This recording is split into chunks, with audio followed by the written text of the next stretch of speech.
కూటమి ప్రభుత్వం ప్రయత్నం చేసి ఇది ఏర్పాటు చేస్తున్నటువంటి డేటా సెంటర్. సో దీనికి సంబంధించి ఇప్పటికే మనం చూస్తున్నాం, గూగుల్ అమెరికా భారత్లో పెట్టుబడులు పెడుతున్నటువంటి విషయాన్ని వాల్ స్ట్రీట్ జర్నల్ లాంటి పత్రికల్లో కథనాలు కూడా వచ్చాయి.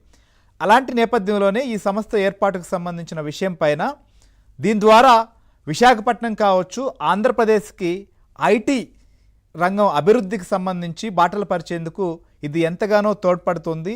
ఇది ఒక ఐటీ అభివృద్ధిలో ఒక గేమ్ చేంజర్గా మారబోతోంది ఆంధ్రప్రదేశ్ విషయానికి వస్తే అనేది ప్రభుత్వం చెబుతున్నది. ఇది ఏదైతే నిపుణులు కూడా విశ్వసిస్తున్నటువంటి విషయం.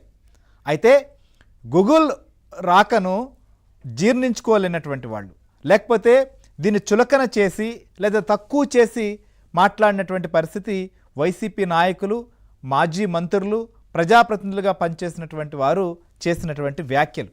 ఇదొక గోడౌన్తో కూడా పోల్చినటువంటి పరిస్థితి. ఒక డేటా సెంటర్ వస్తుంది, ఆ డేటా సెంటర్స్ ద్వారా ఏ రకమైనటువంటి అభివృద్ధి జరుగుతుంది, లేకపోతే దాని ద్వారా ప్రత్యక్షంగా పరోక్షంగా ఎలాంటి ఉపాధి అవకాశాలు కలుగుతాయి, లేదా దీని ద్వారా ఐటీ రంగం రాష్ట్రంలో అభివృద్ధికి కానీ దేశానికి కావచ్చు, సో ఇతర దేశాలకు కూడా ఇక్కడి నుంచి ఎలాంటి అనుసంధానం ఉండబోతోంది, రాబోయేటువంటి ఏ యుగంలో మనం ఖచ్చితంగా ఐటీ పరంగా ముందుకు వెళ్లాల్సినటువంటి అవకాశాలకు దీని ద్వారా మరింత తోడ్పడుతుంది అనేటువంటిది ముఖ్యమంత్రి చంద్రబాబు నాయుడు కావచ్చు, ప్రభుత్వం భావిస్తోంది. సో ఇలాంటి పరిస్థితి జరుగుతుంటే దీని వాస్తవికత విషయాలను తెలుసుకోలేక, అర్థం చేసుకోలేక, ముందు చూపు కూడా లేకుండా చేస్తున్నటువంటి మాటలను ఇప్పుడు దాకా వింటూ వచ్చాం.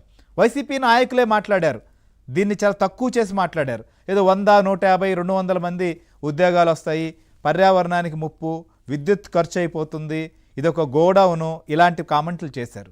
అయితే ఇవాళ జగన్మోహన్ రెడ్డి కూడా దీనికి సంబంధించి కూడా మాట్లాడినప్పుడు ఈ సంస్థ సంబంధించిన విషయం మాట్లాడుతూ డేటా సెంటర్ అని స్వాగతిస్తున్నాం, మేమేమి దీన్ని వ్యతిరేకించలేదు, ఖచ్చితంగా ఇది అవసరం ఉంది, దీని ద్వారా భవిష్యత్తు రాబోయేటువంటి రోజుల్లో మరిన్ని అవకాశాలు కలుగుతాయి అనేటువంటి విషయాన్ని ఆయన కూడా ఒప్పుకున్నారు. సరే, ప్రభుత్వానికి క్రెడిట్ ఇచ్చేదానికి ఆయన అంగీకరించకపోవచ్చు, రాజకీయంగా ఎవరికి తగినటువంటి వారు దాన్ని ఒక సమస్య వచ్చినా లేకపోతే ఒక మంచి జరిగినా దేన్నైనా కూడా అది తమ వల్లే తమకే ఆ ప్రయోజనం దక్కాలని చెప్పి భావిస్తారు. కానీ వచ్చిన దాన్ని చిన్న చూపు చూడడము, లేకపోతే దాన్ని వెకిలిత మాటలతో మాట్లాడేటువంటి మాట్లాడడం రాష్ట్ర పురోభివృద్ధిని కాంక్షించేటువంటి వారు ఎవరూ చేయకూడనటువంటి పరిస్థితి.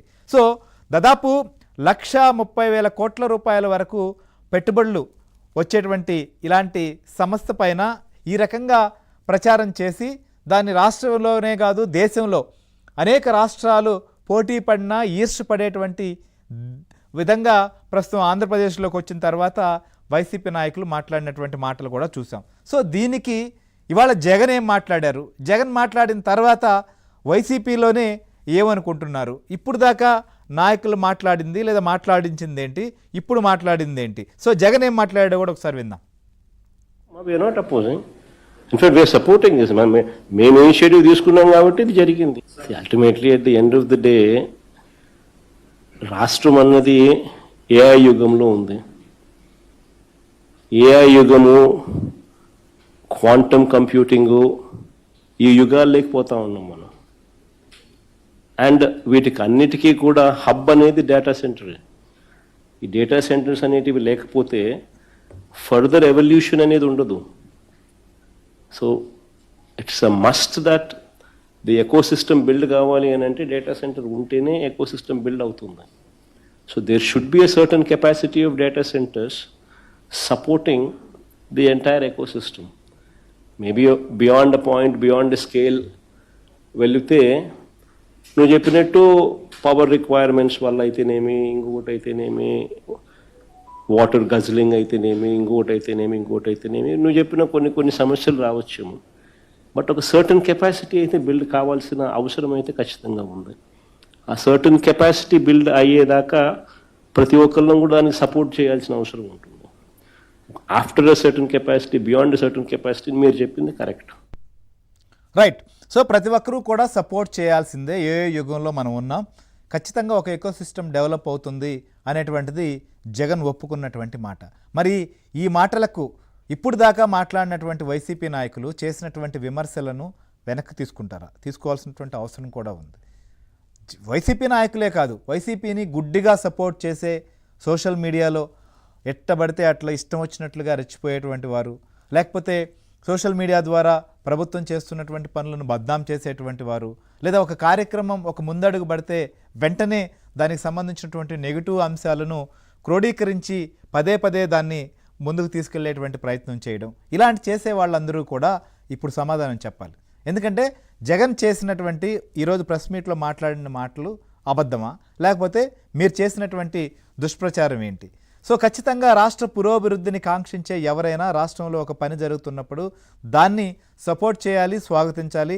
లేకపోతే దాని ద్వారా ఇంకా ఏదైనా మంచి జరగాలి అంటే ఒక సూచన చేయొచ్చు. కానీ ఒక గోడౌన్తో పోల్చడం ఏంటి ఒక డేటా సెంటర్ని? మరీ అన్యాయం కాకపోతే. ఎస్, దీని మీదే మనం డిస్కస్ చేద్దాం. మనతో పాటు మా ఏపీ బ్యూరో చీఫ్ రామారావు మనతో పాటు లైవ్లో సిద్ధంగా ఉన్నారు. అలానే తేజస్విని గారు కూడా మనతో పాటు